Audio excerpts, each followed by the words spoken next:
So let me explain why you shouldn't blindingly follow traditional way of sharpening. Not trying to show any disrespect, but traditional Japanese single beveled knife like this sharpening method that's been taught for decades is not right way to sharpen Yanagiba and Usuba. This is Mukimono, but it's a variation of Usuba. So let me explain one by one. So the biggest mistake, the biggest misconception is that somehow people are believing this plane KIRIHA is flat and straight, like this. Therefore, if you lay down this plane flat on the stone and keep grinding, then you can create a sharp edge with a zero secondary bevel. This method is called betatogi in Japanese. And in my opinion, betatogi is the worst thing you can do to your brand new Yanagiba and Usuba, because it will ruin your brand new knife. Yes, I said it will, not it can. Let me explain why betatogi is bad for your knife and it will ruin your knife. Okay, I have to prop up this a little bit.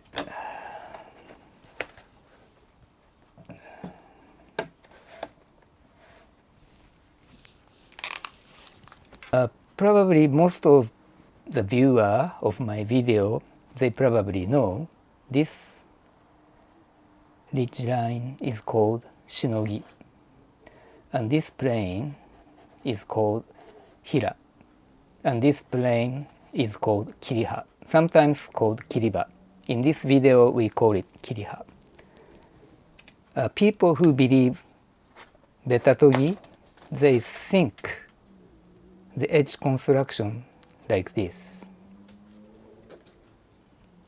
This portion is okay, so this is hira, this part is kiriha, edge line and shinogi line.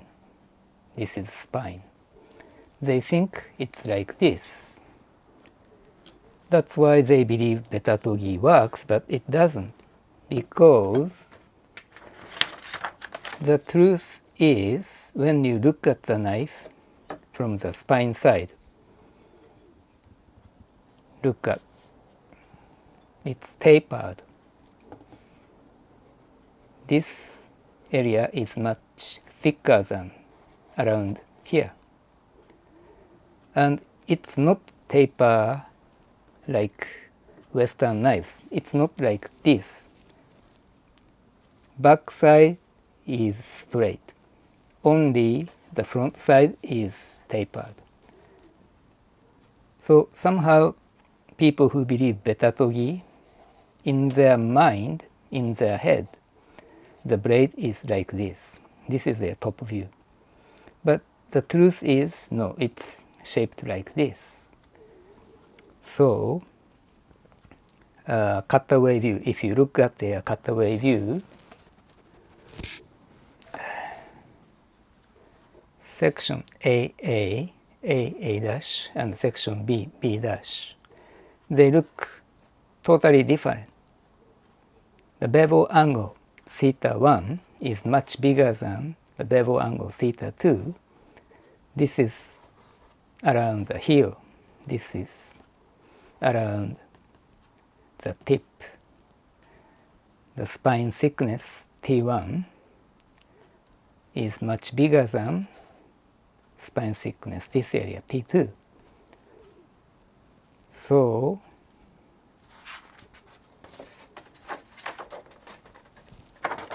The edge construction is actually like this. The only way make this shape possible is to twist this plane. Like this. You cannot make all these plane perfectly flat. No. If you are good at mathematics, you will easily understand what I am saying.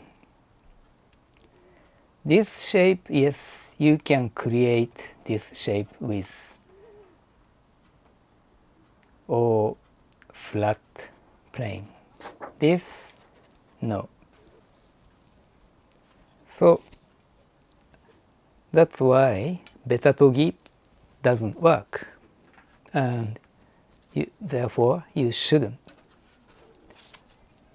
If you force betatogi, what is going to happen is that you will make bevel angle here is much bigger than it was when it was brand new.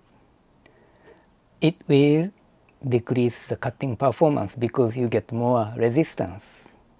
And number two, if you force it, the edge line and the shinogi line they get deformed. And typically, people who believe betatogi, they can't do this movement. So this area, they will lose this curve. It just goes straight up like this.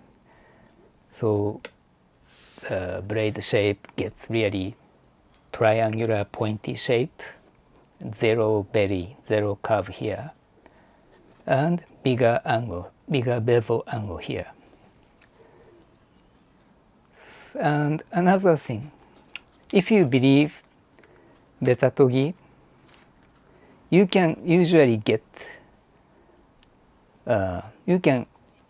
pull only front half or 40% of the blade length, and you really can't get the bar here. If that's happening to you, you are not doing anything wrong. You are doing the 50% right thing. You just have to change your mindset. Another wrong advice is to lock the wrist angle. You can't sharpen properly with this wrist locked because the bevel angle is changing. So if you follow the traditional advice, which usually tells you to use sharpening stone all the way from the corner to corner with long stroke, well, your knife will have to move like this.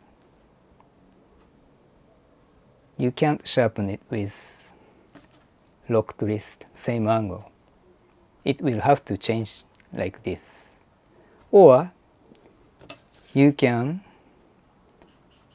hold the knife like this and do short stroke little by little. I will explain about that later in next video.